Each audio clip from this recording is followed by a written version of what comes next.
Investigar sobre una problemática a través de un artículo académico publicado en línea. Cuando tienes que buscar información confiable, ¿qué sitios o motores de búsqueda piensas utilizar para esa información? ¿Tienes alguno de referencia?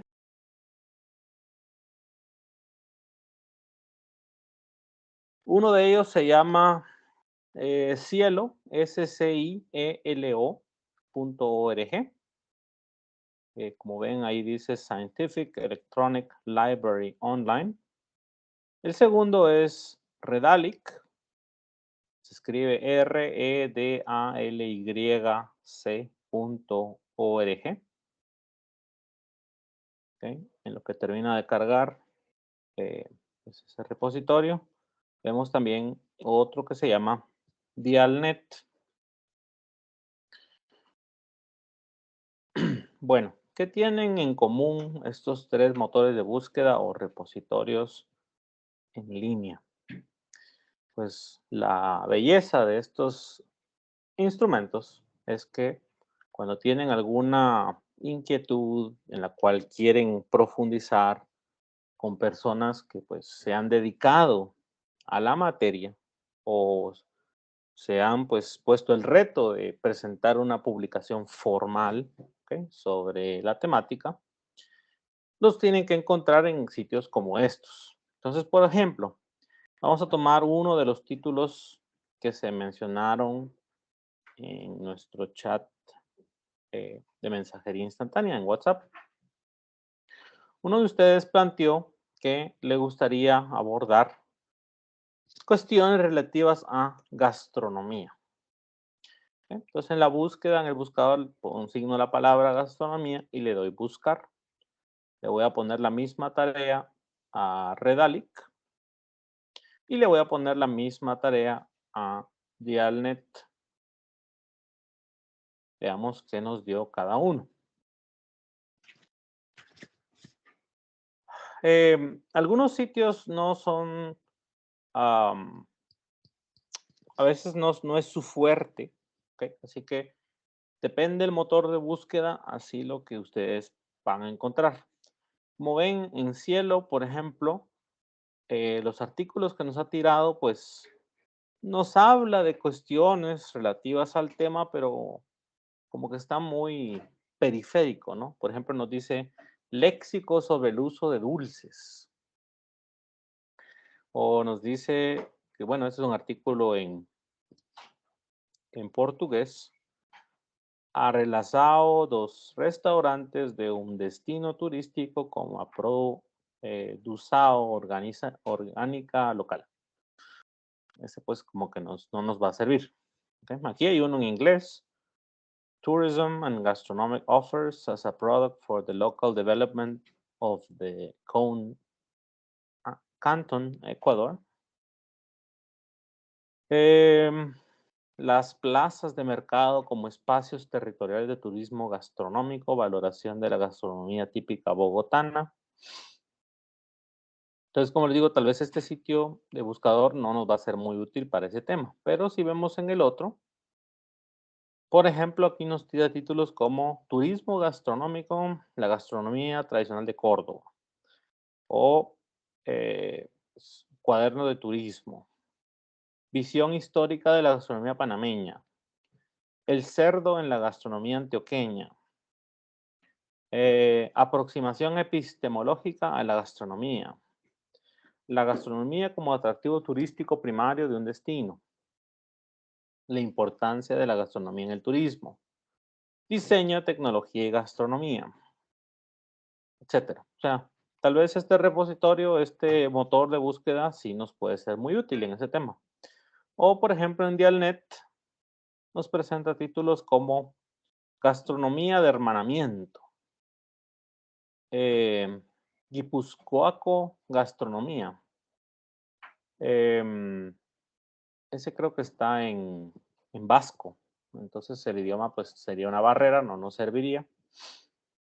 Luego un artículo que se llama simplemente gastronomía, otro que se llama nuestra gastronomía, eh, y en general pues títulos simplemente que tienen la palabra gastronomía. puede que pues este no nos sirva porque habría que ver uno por uno para ver pues qué diferencia tienen. ¿Ok? Probemos otra palabra de búsqueda, ¿ok? Porque ahorita pues ya vieron una. Vamos a tomar también, por ejemplo,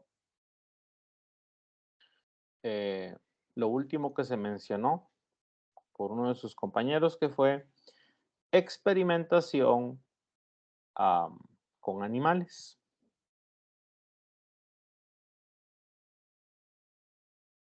Y le vamos a poner la misma tarea a los 3 buscadores. Experimentación con animales.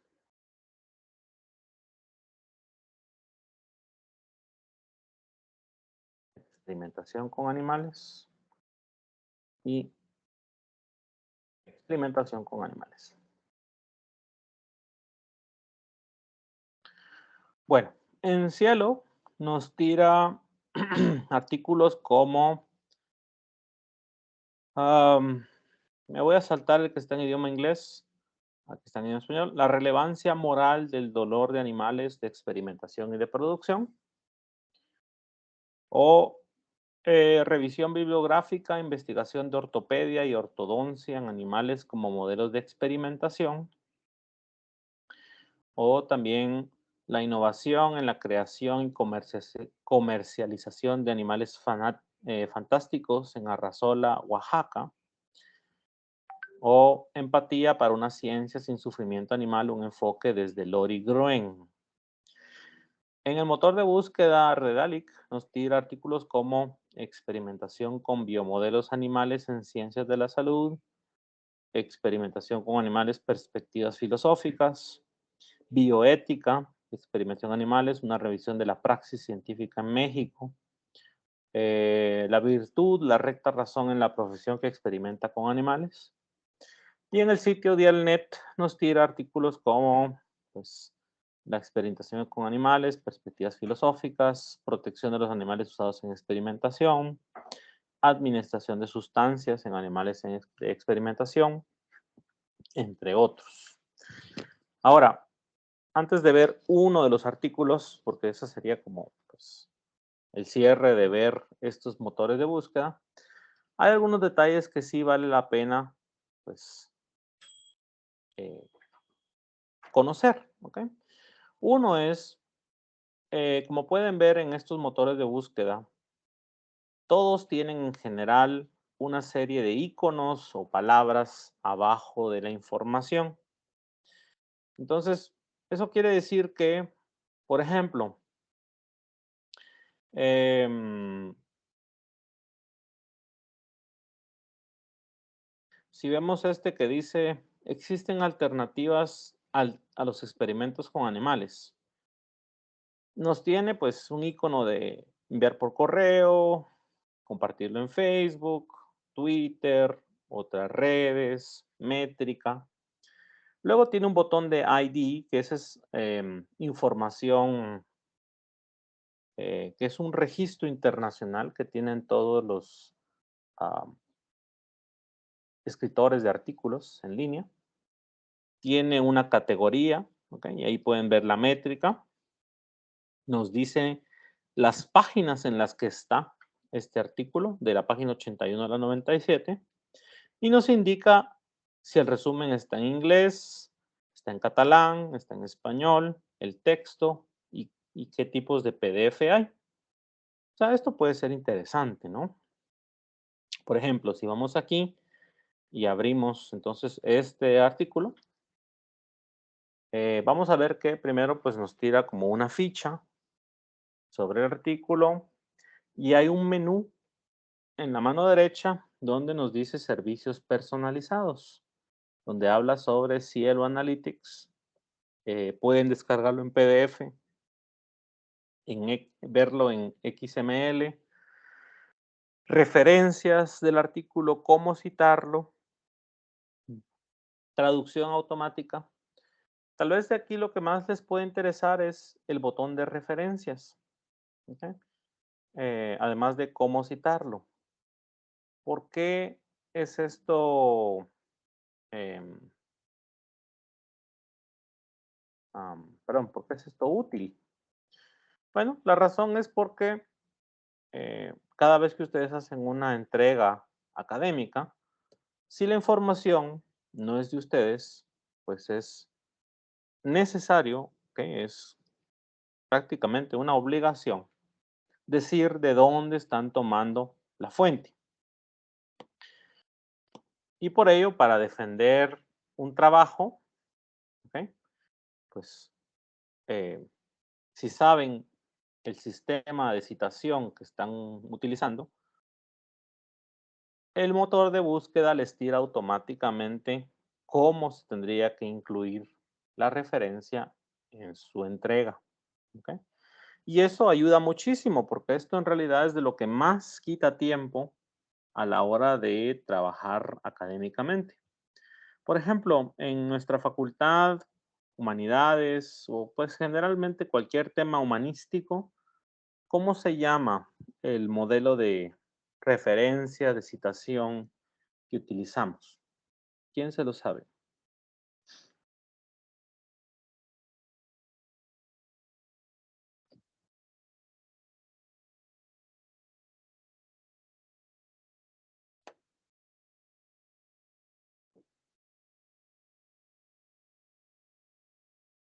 ¿Será APA?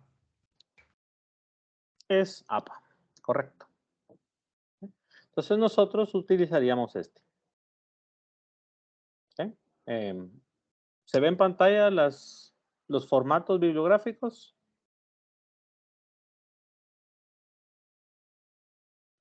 Sí, ¿Sí? sí, Ok. Veámoslo con los otros motores de búsqueda, porque pues este es una forma. Pero los otros motores de búsqueda también tienen pues cosas interesantes. Veamos, por ejemplo, el de Redalic. Supongamos que vamos a abrir este que dice la virtud, la recta razón en el profesional que experimenta con animales. Entonces aquí pues dice que tiene PDF. Vamos a ver a dónde nos lleva. Como ven, Redalic, a diferencia de Cielo, nos tira directamente incrustado un PDF. Generalmente, pues así se presentan, ¿no? Estas, cuando son artículos científicos, nos dice su ISSN, ¿no? A diferencia del libro, que es ISBN, bajo qué categoría está, y nos dice, pues, de qué, la procedencia, ¿no? De qué país y sus autores. Entonces, acá, pues, si ustedes quisieran referenciar, tiene arriba un botón que dice cómo citar. Y acá, pues, lo interesante es que nos da unos recuadros donde nos dice que si queremos citar con formato ISO 690-2, sería este. Si queremos formato NLM, sería este. Si queremos formato APA 6, sería este. Formato Harvard, sería este. Formato MLA, sería este. Formato Chicago, sería este. Y formato Vancouver. ¿Sí? Pues aquí este tiene una forma de visualización más interesante. Y también dice exportar cita, porque al final, pues para copiarla, eh, uno necesita otro formato, ¿no? Y así también con Dialnet. ¿Ok? Solo que Dialnet, pues es más, eh, más expositivo. Hay que irse a otro enlace donde dice texto completo ejemplar. Ahora, cuando ustedes ven artículos, pues algo que caracteriza a los artículos es que tienen un resumen, ¿ok? Que fue algo que también nosotros vimos en el curso. ¿Se recuerdan qué tipología es este resumen? ¿Cómo se llamaría este tipo de resumen?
LIC puede ser informativo, descriptivo o de investigación, dependiendo el contexto del tema a tratar, porque es que como las letras están chiquitas que no leo bien.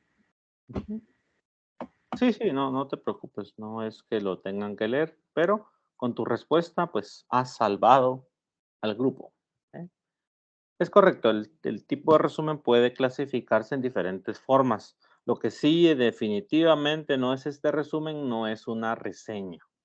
¿Ok?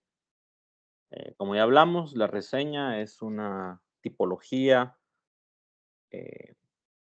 externa, ¿no? Adicional al resumen, que no es generalmente con la que trabajamos en técnicas de comprensión lectora.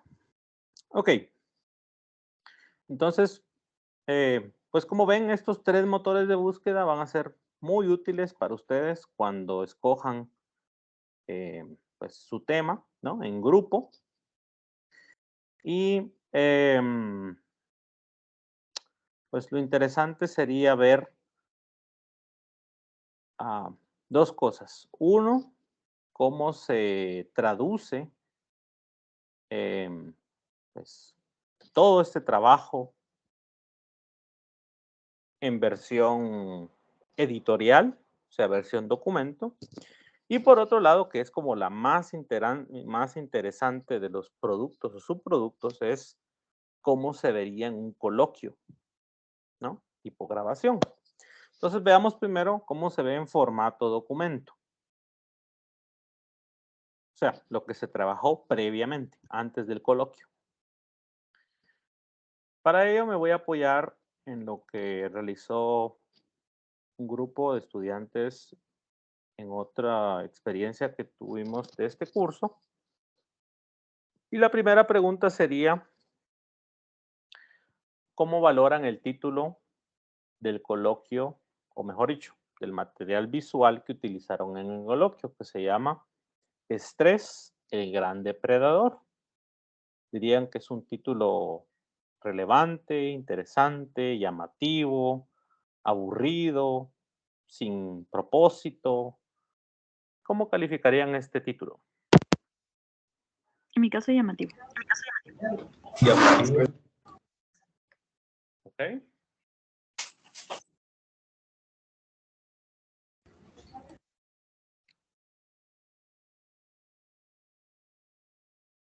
Interesante también. Ok, muy bien.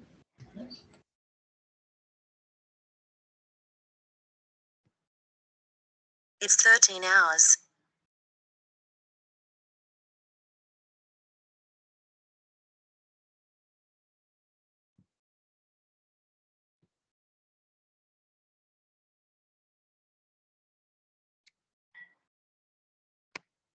Llama la atención el título. Sí, ok. ¿Dirían que el grupo llegó a ese título por sus propias conclusiones? ¿O de dónde será que tomaron ese título?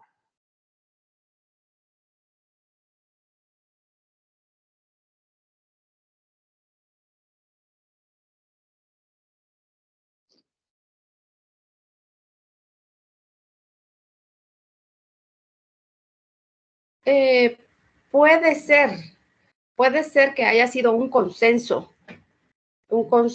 a la hora de presentar o disertar su tema. Estrés, el gran depredador. Puede ser también que haya sido, como dice entre comillas, tomado literalmente de algún libro, algún artículo.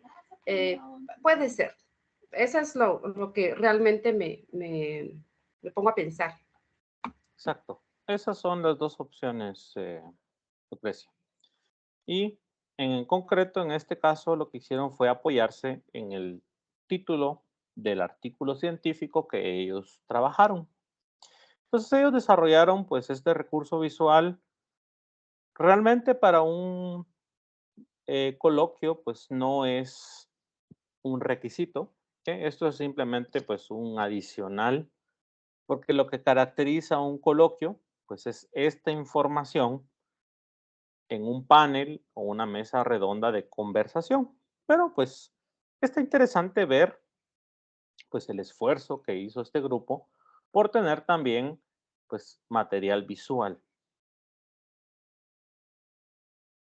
Con respecto a las páginas, a las diapositivas que han estado viendo, ¿qué ven que es lo más característico de cada una? ¿O qué tienen en común, mejor dicho?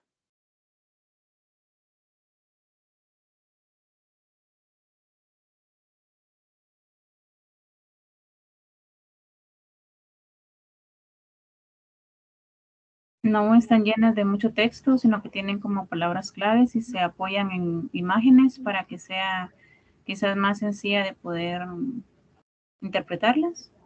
Exacto. ¿Ok? En ningún momento han tenido que leer un párrafo de información, simplemente pues son palabras clave, imágenes. ¿Ok? Que como les digo, pues esto es algo adicional a un coloquio.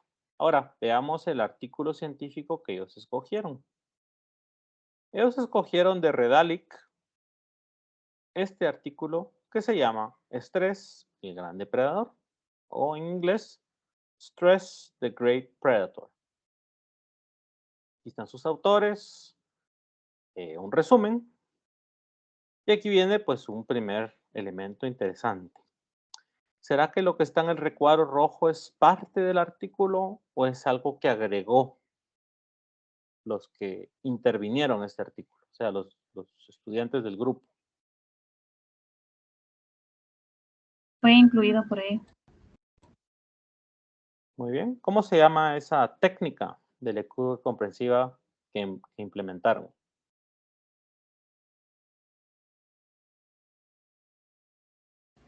Pues por lo que veo fue el parafraseo porque quizás con palabras propias sin cambiar el sentido y más resumido colocaron, verá lo que ellos.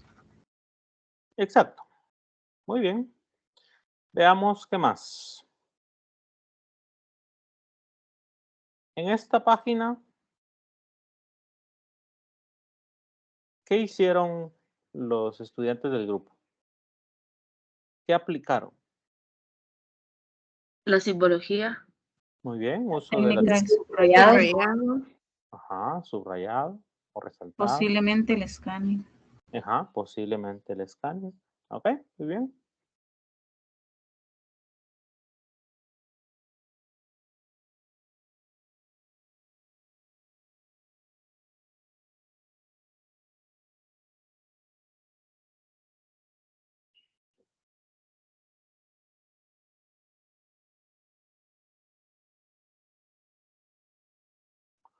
Muy bien.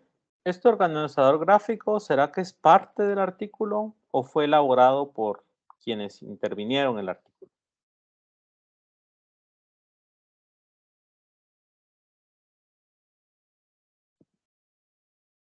Fue elaborado. Muy bien, fue adaptado. Y por último, pues una última pregunta, aunque la respuesta es evidente, ¿será que esta información que está en pantalla es del artículo o lo desarrollaron los miembros del grupo?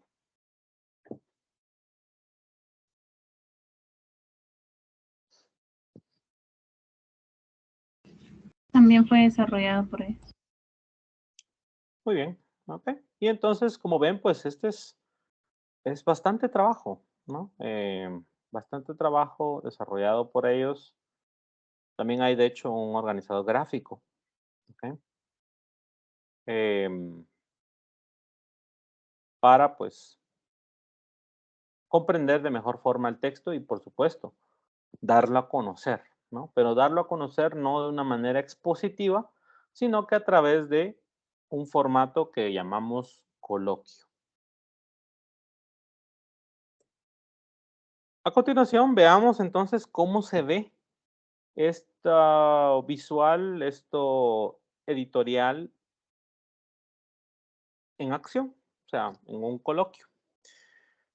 La grabación, el video, pues es de alta fidelidad, o sea, está muy bien hecho, pero por muy bien hecho que esté, en realidad, este grupo, pues, hubo un elemento, algo que les faltó, algo que no lograron. Me gustaría que lo identifiquen y al final de verlo, les preguntaré para ver si identificaron qué fue eso que no les salió bien o que podía ser mejor. ¿Ok?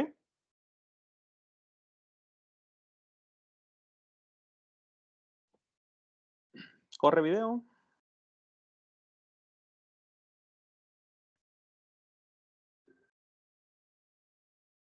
Ok, muy buenos días compañeros. Vamos a presentarles nuestro coloquio el día de hoy. El nombre de nuestro tema o el tema que les vamos a presentar es Estrés, el gran depredador. Somos el grupo número 1 y nuestros integrantes son Avi Ramírez, Carlos Linares y Luisa Cardona. Vamos a empezar mostrándoles el contenido o los temas que vamos a abordar el día de hoy. Tenemos 6 temas en total. ¿Qué es el estrés? La clasificación del estrés, las etapas, enfermedades y factores moduladores del estrés y también las manifestaciones y los síntomas. Y por último vamos a ver algunas técnicas para poder eliminar los síntomas que nos provoca o que nos causa el estrés. Entonces vamos a comenzar de una vez con la definición y un poco de historia acerca de la terminología del estrés. La palabra tiene su origen en el inglés stress, que significa tensión o presión, y este término fue acuñado por primera vez en 1930 por un médico llamado Hans Selye. En ese tiempo los médicos empezaron a despertar cierto interés por las reacciones que las personas estaban teniendo a ciertas enfermedades y a ciertas situaciones, y así fue como se inició el estudio del término que conocemos actualmente. Nuestra compañera Abby nos va a hablar un poquito más acerca de esto. Gracias, Luisa. Sí, otro dato interesante que hay que mencionar acerca de Selye es que él era un estudiante de segundo grado en la Universidad de Praga. Entonces, él denomina el estrés o lo define como la respuesta no específica del cuerpo a cualquier demanda que sobre él se ejerce. Entonces, pues a través de eso y sus estudios, él lo denominó como el término estrés, ¿verdad? Pero pues un dato interesante, ¿verdad? Que él era estudiante y pues a raíz de eso es que se va desarrollando el tema, ¿verdad? Aquí, muchas gracias, Ay. Vamos a seguir con la información entonces que tenemos. Y acá tenemos una definición muy básica y bastante clara de qué es el estrés. Y es básicamente la respuesta de nuestro organismo ante situaciones que rompen con su equilibrio, que rompen con su rutina o a lo que estamos acostumbrados. Estas respuestas y el organismo puede reaccionar tanto en el ámbito físico como en el ámbito emocional. Luego vamos a hablar un poco acerca de los requerimientos para definir una situación como estresante, es decir, qué hace que una situación sea estresante o no. Básicamente lo define la respuesta del organismo ante la pérdida de equilibrio, que es lo que estábamos hablando anteriormente. La respuesta puede ser psicosocial, por ejemplo, demandas en el trabajo, demandas laborales, familiares o con relaciones interpersonales. Pueden ser de origen físico, por ejemplo, respuestas o reacciones a ciertas vibraciones de temperatura o ruidos, o puede ser una respuesta biológica, que es directamente la reacción a alguna otra enfermedad que nosotros estemos presentando. Algo muy interesante de esto es que la respuesta puede definirse como inespecífica, y esto quiere decir que no podemos generalizar una respuesta para todas las personas. Todas las personas van a reaccionar de una forma diferente y esto se debe a distintos factores. El principal es la significación atribuida por el sujeto. Esto quiere decir que una situación va a ser estresante o no dependiendo de la experiencia previa que pueda tener la persona que está atravesando por esa situación. Por ejemplo, situación como de hablar frente a una audiencia grande puede ser muy estresante para alguna persona que es muy tímida, pero para una persona que es muy extrovertida o muy social puede ser algo que no va a hacer ninguna diferencia en el equilibrio que está teniendo. Entonces, vamos a pasar a la siguiente información, que son los componentes del estrés. Tenemos 2 componentes del estrés, el estímulo y la respuesta. El estímulo es la situación o el agente que va a provocar la respuesta, y el estímulo puede ser físico, puede ser psicológico, emocional o puede ser cognitivo. Luego tenemos la respuesta, que como ya habíamos hablado anteriormente es inespecífica, no podemos dar una definición exacta de los síntomas que va a tener una persona o de la reacción que va a tener un individuo al enfrentarse a la situación. Y tenemos también algo muy interesante, que es que la respuesta no siempre es mala, sino que también puede ser una respuesta o un resultado bueno. Y de eso nos va a hablar un poquito más nuestro compañero Carlos. ¿Tú quieres aportar, verdad? Sí, gracias Luisa. Cuando escuchamos la palabra estrés, creo que tendemos a pensar de que es algo malo, pero el estímulo no siempre es malo y la respuesta del estrés puede favorecer una mejor percepción de la situación, así también como un procesamiento más rápido y posibilita la búsqueda de soluciones. En otras palabras, algunas veces pues, nos va a ayudar a enfocarnos mejor en una situación específica. Ok, muchas gracias Carlos por tu aporte.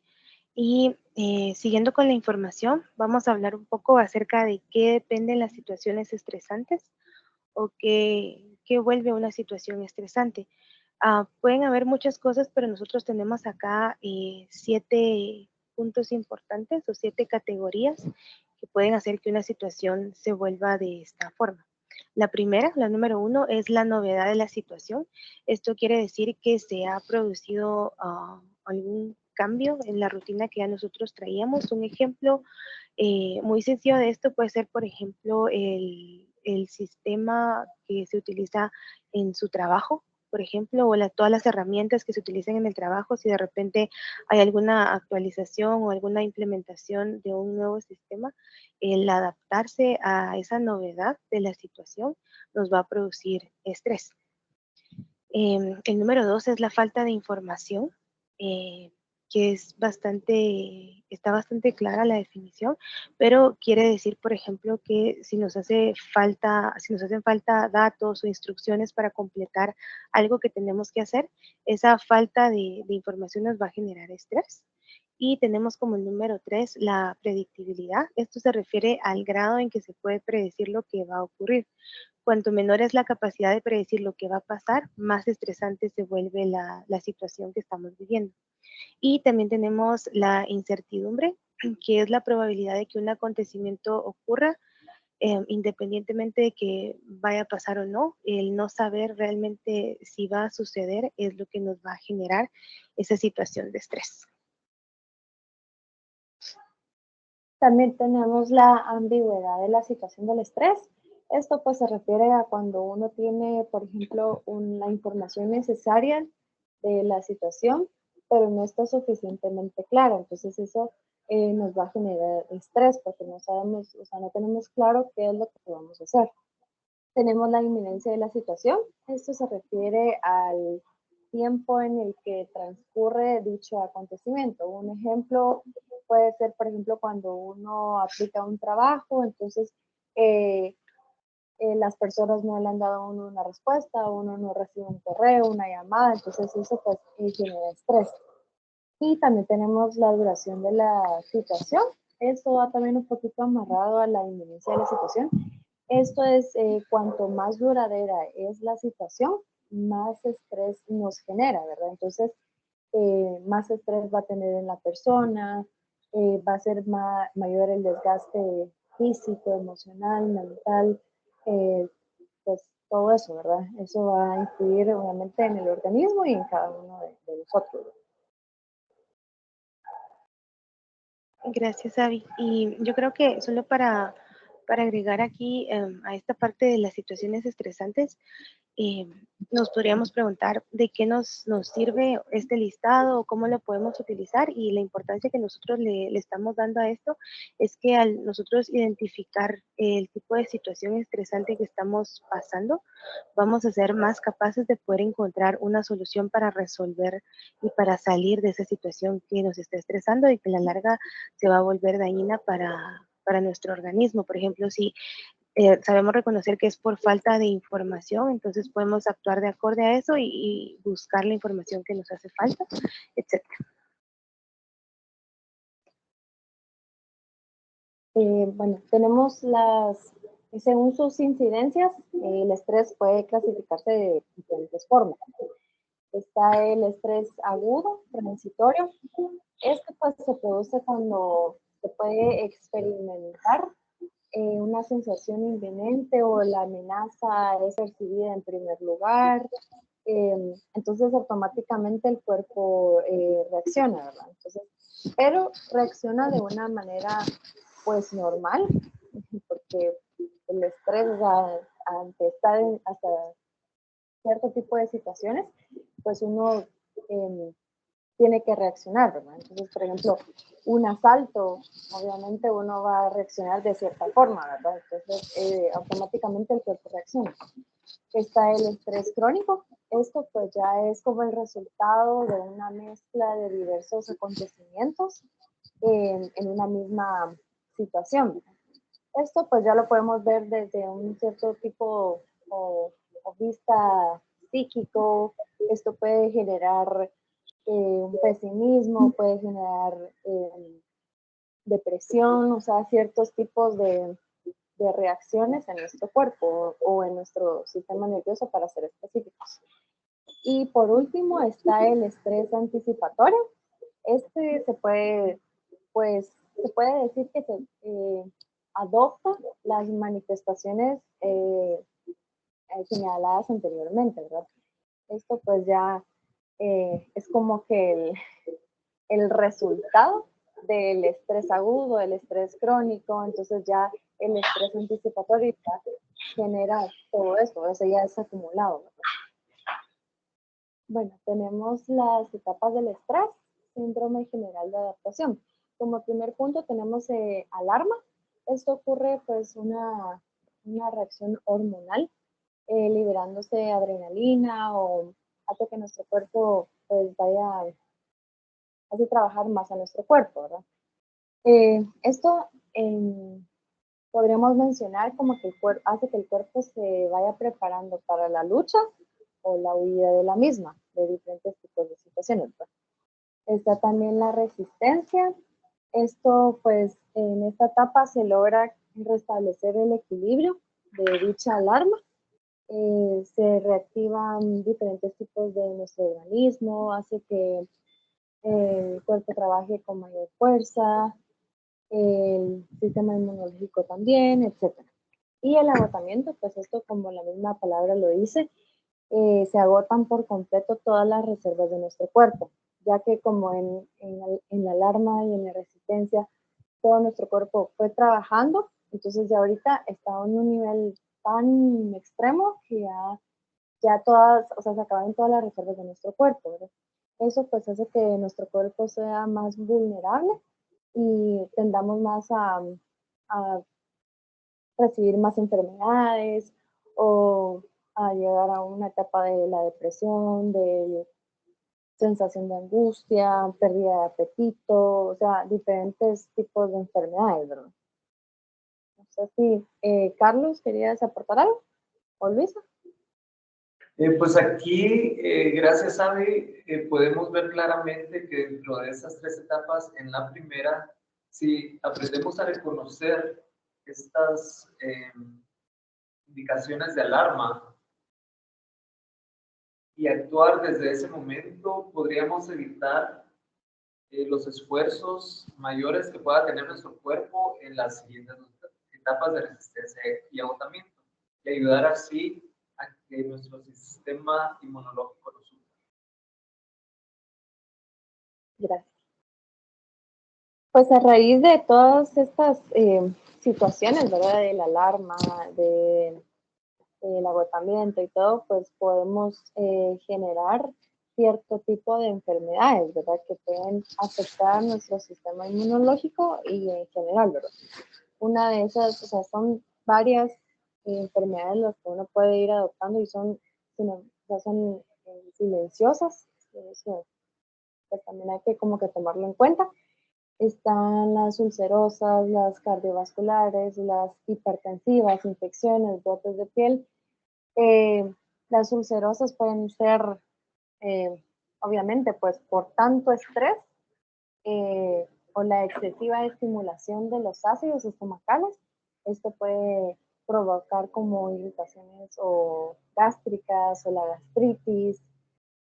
Hay diferentes tipos de gastritis, ¿verdad? Está el tipo de gastritis nerviosa, que esa no tiene cura. Ese es un dato interesante también. Está también los brotes en la piel, que puede ser como el vitiligo, el líquen plano. O sea, son diversas, ¿verdad? Entonces, pues sí, hay que tener un poquito de cuidado. Y tenemos los factores moduladores de la respuesta del estrés, como las experiencias previas. Esto pues es una situación similar o un resultado que ha sido positivo o negativo. Esto pues nos causará estrés. El significado personal, esto pues teniendo en cuenta la importancia de cada, o sea, cómo uno lo va a afrontar, ¿verdad? O qué tipo de empeño le va a poner a su situación. Las características individuales, esto pues podemos amarrarlo también al tema psicológico, como el tipo de temperamento de cada uno. Por ejemplo, si uno tiene un carácter muy explosivo, obviamente pues o habla con la bilis o diferentes tipos de temperamentos, o sea, va a generar más estrés. Los estilos de afrontamiento, pues las formas en las que uno va a reaccionar ante las situaciones. Y por último, el estilo de vida. Esto pues teniendo en cuenta los hábitos tóxicos o los hábitos buenos que uno tiene, como alimenticios, o ver si uno lleva una dieta, si el tipo de dieta que uno lleva está bien o está mal, etc.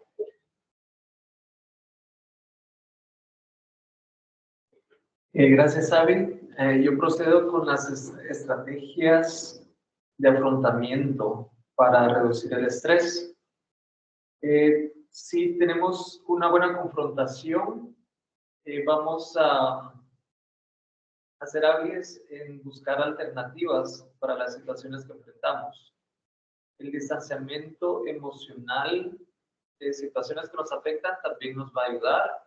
El autocontrol es percatarse de la situación y controlarnos, tanto nuestros pensamientos, sentimientos como acciones. La búsqueda de apoyo en nuestra familia, compañeros, amigos, nos va a ayudar a sobresalir, aceptar la responsabilidad de que nosotros somos los que tenemos la capacidad de resolver nuestras situaciones difíciles y tener una reevaluación positiva para esperar un resultado que nos va a ayudar y no siempre estar pensando de que algo malo nos va a pasar, porque todo el tiempo nos va a ir mal. Acerca de las manifestaciones del estrés, puede ser a nivel cognitivo, nos va a afectar la concentración, la memoria, vamos a tomar decisiones equivocadas. Dentro de los efectos motores, algunos hemos experimentado los tics faciales o que nos duelen los músculos, temblores, hasta nos tiembla la voz y muchas veces estamos muy nerviosos. Acerca de los efectos psicofisiológicos, podemos experimentar inestabilidad emocional